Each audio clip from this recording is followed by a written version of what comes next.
Stephen Curry at LeBron James pwede pa bang magkasama? At Dwight Howard inakusahan si Rob Pelinka.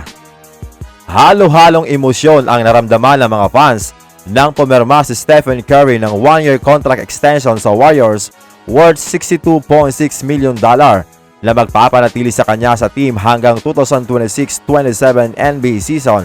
At dahil dyan, siya na ang kauna-unahang American Team Sports Pro Athlete na sasahod ng mahigit $60 million in a single season. After manalo ng gintong medalya sa Paris Olympics, marami ang lumalabas na reports na posibleng umalis si Stephen Curry sa Warriors at makipag-team up kay LeBron James sa Lakers, given na maraming mga hint ang lumalabas sa media at napakaganda rin talaga ng kanilang chemistry at kombinasyon sa court. Wala nga bang pag-asa na magkasama ang dalawang ito o ma-trade itong si Stephen Curry after ng contract extension? Ayon sa article ng The Bleacher Report, kahit after na pumirma si Stephen Curry ay pwede pa rin ma-trade dahil sa bagong rules dito sa CBA 2023 na kung saan ang mga player ay pwedeng mag-extend hanggang 120% at sa loob ng 4 na taon basta hindi lalagpas sa extend and trade limitation. Generally speaking, ang kanyang contract extension ay 105% lamang at ang kanyang revised contract ay hanggang 3 years lamang. Kaya hindi pwedeng i-apply ang 6 months trade restriction. Bagamat pwedeng i-trade si Stephen Curry, malabo din talaga siyang pakawalan ng Golden State Warriors. Marami ang nagtatanong kung bakit 1 year lang ang pinirmahan ni Steph.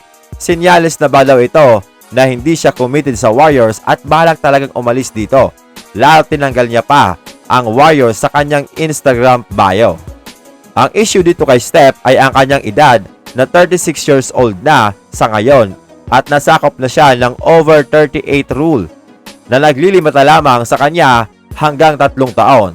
Dapat natin tandaan ng over 38 rule ay nagpapahintulot sa mga player na magkaroon ng mahabang kontrata pero hindi sa paraan na sosobra ito sa nararapat nilang makuha at sa kasong ito si Stephen Curry ay hanggang 3 years lamang. Kaya parang ang tandem ni Steph at LeBron sa Olympics ay huling pagkakataon na magkakasama ito sa iisang team maliban syempre sa All-Star Games. Sa programang Above the Rim, pinag-usapan nina Dwight Howard at DeMarcus Cousins ang pagkakabuwag nga ng 2020 Lakers Championship Team. Ayon kay Dwight Howard, kasalanan ito ni Rob Pelinka dahil ito ang salarin kung bakit nagkawatak-watak ang team. Ayon sa former Lakers player na napakaganda daw ng kanilang samahan at chemistry ay ibang level talaga. Kahit saan man daw sila pumunta ay talagang sama-sama. Nilatag pa ni Dwight Howard na kompleto nga daw ang kanilang team sa shooting at depensa pero sinira lang ito ni Rob Pelinka. Dagdag pa ni Dwight Howard, pwedeng manalo sila ng back-to-back championship at maske sa pangatlong pagkakataon ay may pag-asa pa sila na makipag-compete. Sa programa ni Gilbert Arenas kung saan guest itong si Dwight Howard ay sinabi niya ulit ito dito. At sa post pa nga ni Gilbert Arenas ay nag-agree naman dito ang former Lakers assistant coach na si Phil Handy na ito nga daw talaga ay katotohanan. Napakahirap nga naman mabuo ang 2020 Lakers team kung saan kompleto recados ang kanilang mga supporting cast na may shooter at depensa, mapaperimeter man yan o sa loob ng pinta. Hindi na sana sila nagkakaproblema sa paghahanap ng sentro na itatapat dito kay Nikola Jokic.